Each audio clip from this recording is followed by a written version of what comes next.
Assalamualaikum warahmatullahi wabarakatuh. Perkenalkan, saya Misawati dari D3 Analis Kesehatan semester 4 Universitas Muhammadiyah Palangkaraya. Di sini saya akan menjelaskan sedikit tentang pemeriksaan sperma atau cairan semen. Pertama-tama saya akan menjelaskan terlebih dahulu pengertiannya. Pemeriksaan sperma adalah prosedur pemeriksaan yang dilakukan untuk menganalisis kuantitas dan kualitas sperma pada pria. Prosedur ini juga digunakan untuk menentukan tingkat kesuburan pada pria. Pemeriksaan sperma dilakukan melalui analis laboratorium terhadap sampel semen yang telah diambil.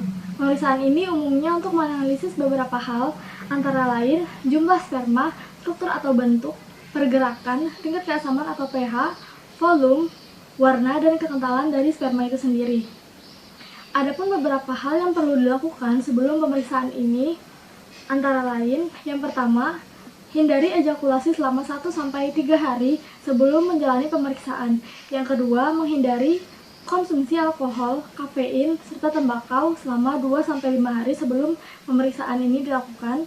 Kemudian yang ketiga, menghindari mengkonsumsi obat-obatan yang dapat menurunkan jumlah sperma. Yang keempat, hindari menggunakan volumes atau produk lain yang mengandung bahan spermisidal. Kemudian yang terakhir, yang kelima, jangan melakukan pemeriksaan sperma ketika sedang sakit atau stres, karena hasil pemeriksaan dapat tidak akurat.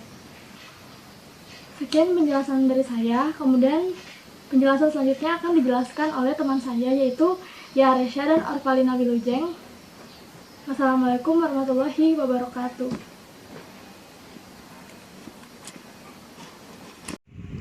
Halo, perkenalkan nama saya Orvalina Wilujeng. Di sini saya akan melanjutkan penjelasan dari teman saya tadi, yaitu Misnawati, di mana tadi teman saya menjelaskan apa itu pemeriksaan sperma dan syarat-syarat atau apa saja hal yang harus dilakukan sebelum melakukan pemeriksaan sperma. Di sini saya akan menjelaskan yaitu pemeriksaan sperma yang terdiri dari makroskopis dan mikroskopis. Nah, di sini pertama kita akan melakukan pemeriksaan sperma makroskopis, yaitu kita dengan prinsip pemeriksaan keadaan fisik dari cairan semen dengan waktu pengambilan yang tepat. Nah, alat dan bahan yang digunakan adalah wadah atau tempat pot cairan semen tersebut yang harus steril. Kemudian timer, pipet tetes, gelas ukur, kertas indikator, dan cairan sperma tersebut. Kemudian cara kerja yang harus kita lakukan adalah yang pertama, pasien atau orang yang ingin diperiksa cairan semennya atau cairan spermanya, yaitu tidak melakukan berhubungan seksual selama 3-5 hari, kemudian menampung atau menaruh wadah sperma di tempat yang steril. Kemudian jarak dengan lab harus dekat. Kemudian identitas berupa nama, umur, dan juga jam atau waktu pengambilan harus ditulis dengan lengkap dan segera diantarkan ke laboratorium. Kemudian ukur volume, pH, warna, bau, dan viskositasnya. Nah, di sini juga ada nilai normal dari pemeriksaan makroskopis, yaitu untuk volume yaitu 2-5 mili, kemudian pH 7,2 sampai 7,8, warna normal adalah putih ke kuning-kuningan, kekentalannya yaitu kental, kemudian baunya bau khas, pencairan 10 sampai 20 menit. Kemudian adalah pemeriksaan secara mikroskopis, yaitu dengan prinsip identifikasi bentuk atau morfologi spermatozoa pada sediaan kering yang diwarnai dari cairan semen dan diamati bagian ekor, tengah, dan kepala per lapangan pandang. Nah, alat dan bahan yang akan digunakan adalah wadah atau pot cairan semen, kertas label, yaitu pipet tetes, kaca objek, alat penghitung sampel semen, dan cat ginsa.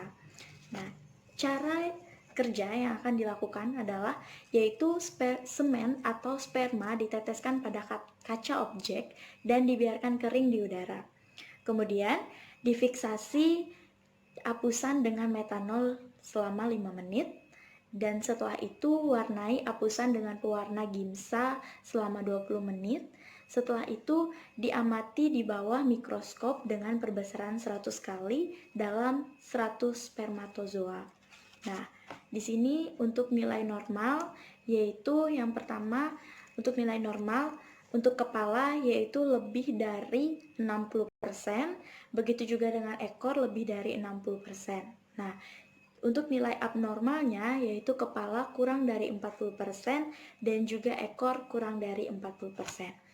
Demikian pemeriksaan secara mikroskopis dan makroskopis yang dapat saya jelaskan. Kemudian akan dilanjutkan oleh teman saya, Ya Aresya.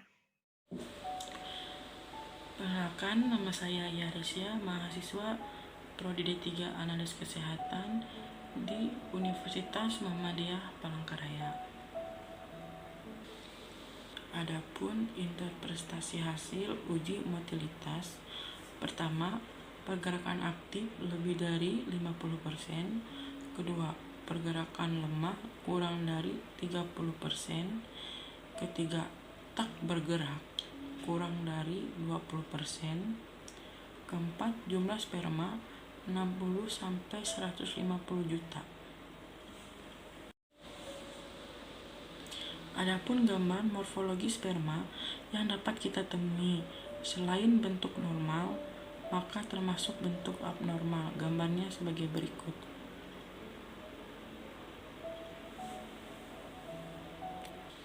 Adapun cara kerja pemeriksaannya yaitu untuk menghitung spermatozoa kita menggunakan kamar hitung infrared number.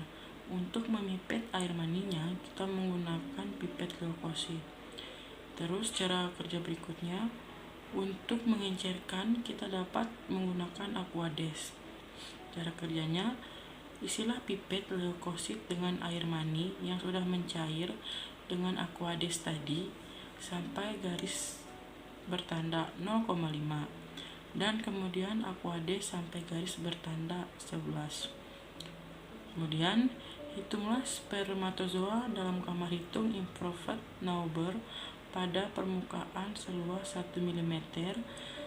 Jumlah yang dihitung dikalikan dengan 200.000 untuk mendapatkan jumlah spermatozoa dalam 1 mili air mani. Selanjutnya, pemeriksaan jumlah spermatozoa perlu disarankan untuk dilakukan hitung ulang pada lain waktu karena kualitas air mani seseorang akan berbeda-beda dari satu waktu ke waktu yang lainnya. Di sini saya akan menjelaskan bagaimana cara hitung jumlah spermatozoa. Nah, di dalam hitung jumlah spermatozoa ini memiliki prinsip sebagai berikut, yaitu menghitung jumlah sel spermatozoa dalam kamar hitung dari cairan semen dengan catatan waktu pemeriksaan secara tepat dari waktu pengambilan semen.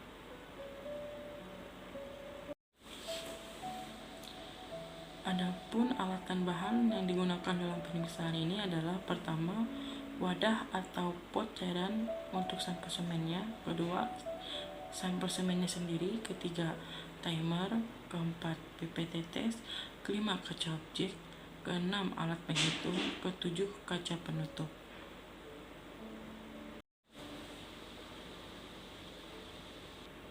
Di sini pun ada motilitas spermatozoa, memiliki prinsip identifikasi jumlah spermatozoa yang bergerak pada tetesan langsung atau sediaan basah dari cairan semen dengan catatan waktu secara tepat seperti pada jumlah sperma per lapangan pandang.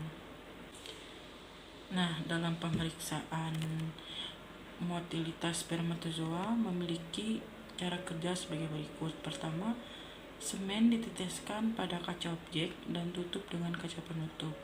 Kedua, amati di bawah mikroskop dalam pembesaran 40 kali dalam 10 lapang pandang pasang. Ketiga, hitung jumlah rata-rata yang bergerak dan jumlah rata-rata yang tidak bergerak. Keempat, hitunglah presentasi dari spermatozoa yang bergerak terhadap jumlah total yang tidak bergerak. Adapun pemeriksaan morfologi dengan cara sebagai berikut. Tahap pertama, buatlah hapusan air mani seperti kita membuat hapusan darah tepi. keringkan. Setelah itu fiksasi dengan metano selama 5 menit. Selanjutnya diwarnai dengan reagen Gemsa atau Wings atau reagen lainnya. Kelima, periksalah morfologi spermatozoa dengan pemasaran 100 kali menggunakan minyak imersi. Keenam, hitunglah persen kelainan abnormal. Pertama, bentuk kepala, apa terlalu besar, terlalu kecil, atau terlalu memanjang, atau inti terpecah dan sebagainya. Dan periksa bentuk ekornya, apakah tidak ada ekor, atau ekor amat pendek dan sebagainya.